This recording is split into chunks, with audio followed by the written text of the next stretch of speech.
Okay, I'm going to show you how to turn an abandoned lock into your own lock. I have a master lock here. I don't have the key for it, so I'm going to rekey it to one of my keys. I like this key. That's probably the key I'll key it to. So all you need is a key that fits it. If you have a key that fits it, that's not even for a master lock, that's for a Brinks lock. There's one for an actual master. You know, I don't have an actual key that works in it, but, you know, it's a pretty typical thing. First thing we're going to do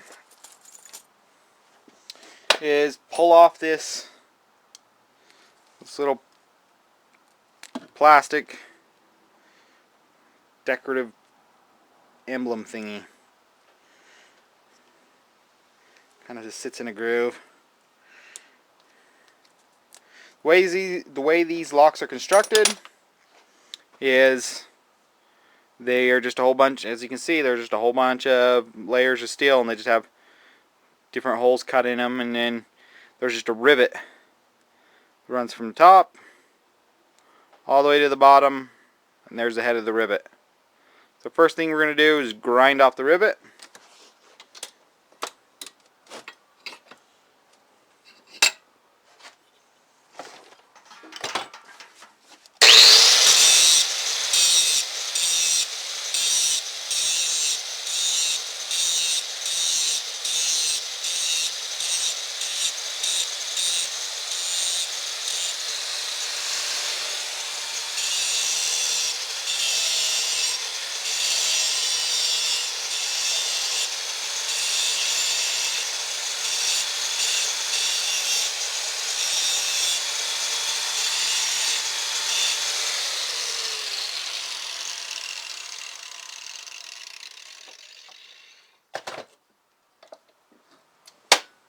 And now we're just going to hammer off the bottom plate.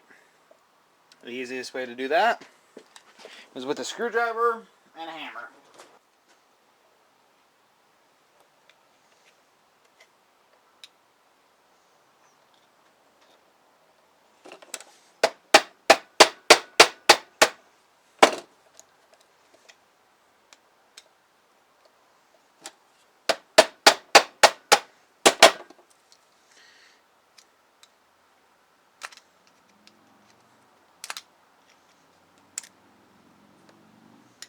Work your way around. Try not to just bend the plate too much. It's going to kind of tweak on you.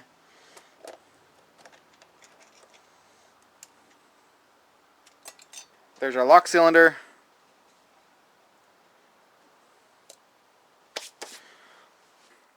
Some cheaper locks, they have a little cap on the top right here, and all your tumblers will you just snap it off and all your tumblers will come right out.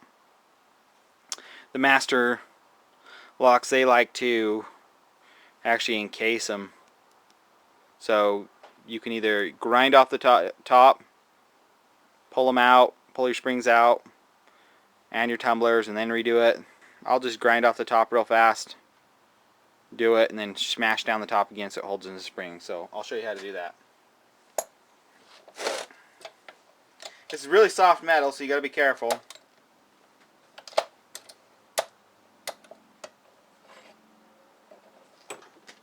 Or you could even file it off if you didn't have a grinder,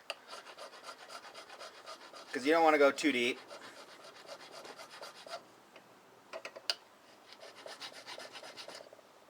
You just want to be able to pop the spring out of there.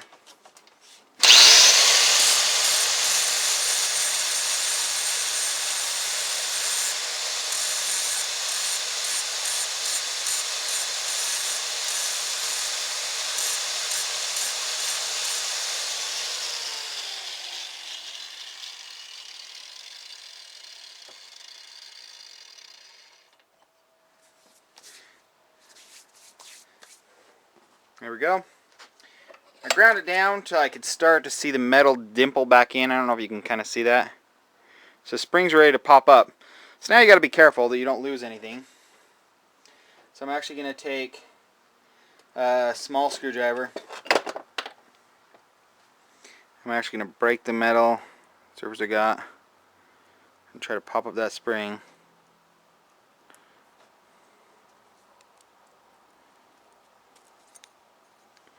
There it comes. Spring popped up. So first comes the spring. It's hard to see. Spring comes out. Don't lose it. And then it'll be 2 tumblers.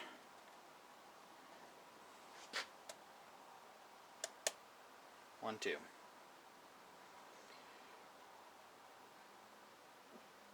One will have a little point on it, or more of a round. It's hard to kind of see, but the piece with the round, you should be able to tell when you pull it out, but that actually rides against the key. So now I'll do my next hole. And since I'm rekeying, it really doesn't matter what order I put these in. I can actually spin the unit. I still got 1 tumbler down in the unit, but now I can actually slide it out. They've actually put a tiny crimp, a tiny little crimp to hold the lock cylinder in. I'm just going to bend that up a little bit. Put one in each side, put one there, and put one there.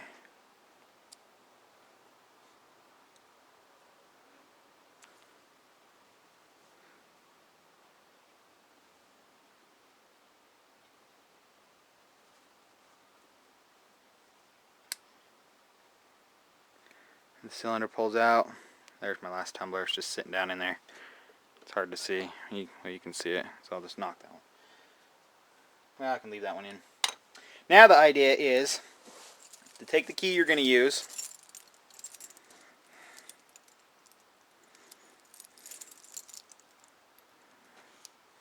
insert it,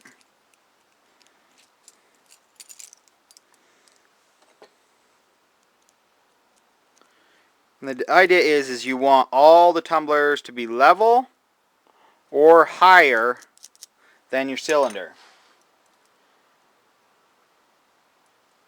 The first one's actually a little too low, so I'm actually going to... So just play around with your... Wow, that tumbler's stuck in there. There we go.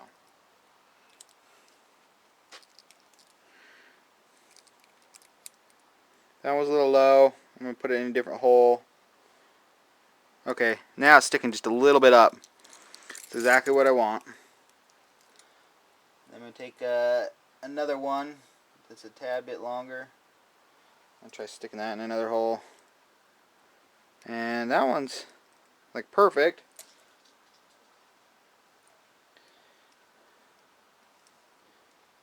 That one's about perfect.